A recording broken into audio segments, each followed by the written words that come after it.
Hello बच्चों, आइए प्रश्न पढ़ते हैं। यदि अल्फा 1 के बराबर नहीं हो, इकाई का nवां मूल है, तब s बराबर 1 जोड़ 3 अल्फा जोड़ 5 अल्फा स्क्वायर जोड़ डॉट डॉट डॉट n पदों तक का मान होगा। विकल्प ए 2n/1 घटाव अल्फा, विकल्प बी ऋण 2n/1 घटाव अल्फा, विकल्प सी n/1 घटाव अल्फा, विकल्प डी ऋण n/1 घटाव अल्फा।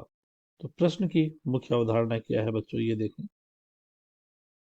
प्रश्न की मुख्य अवधारणा, यदि x बराबर 1 का घात 1/n हो बच्चों, तो 1 को हम लोग लिख सकते हैं cos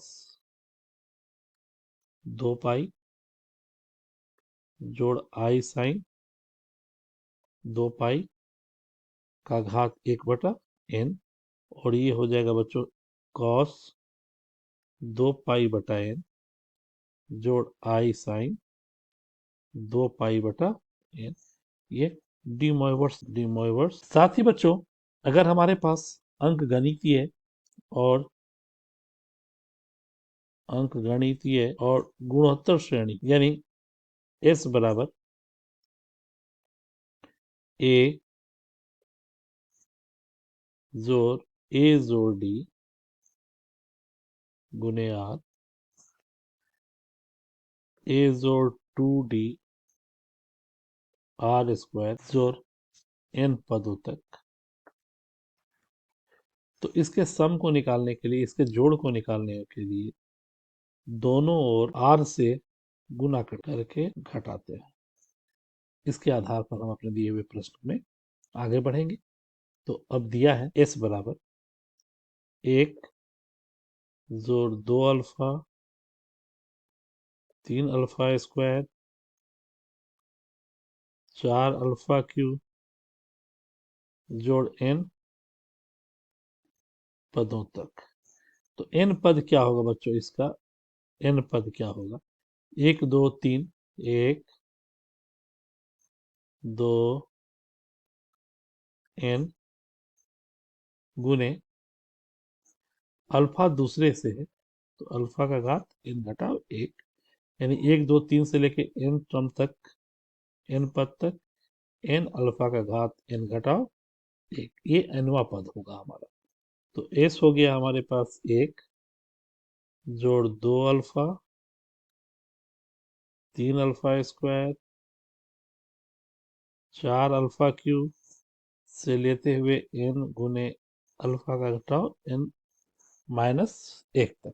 तो अल्फा से अगर दोनों तरफ गुना कर दें, क्योंकि हमारे पास जो कॉमन रेशियो है वो अल्फा है, तो अल्फा से अगर गुना करें, अल्फा गुने एस, 1 में गुना किया तो अल्फा, 2 में गुना किया 2 अल्फा स्क्वायर, 3 में गुना किया 3 अल्फा क्यूब, एक टर्म छोड़ के तो आगे बढ़ेंगे तो n अल्फा का घात n।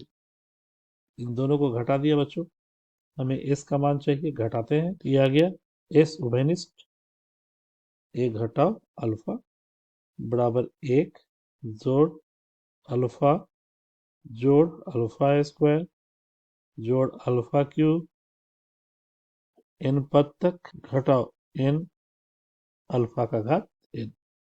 अतः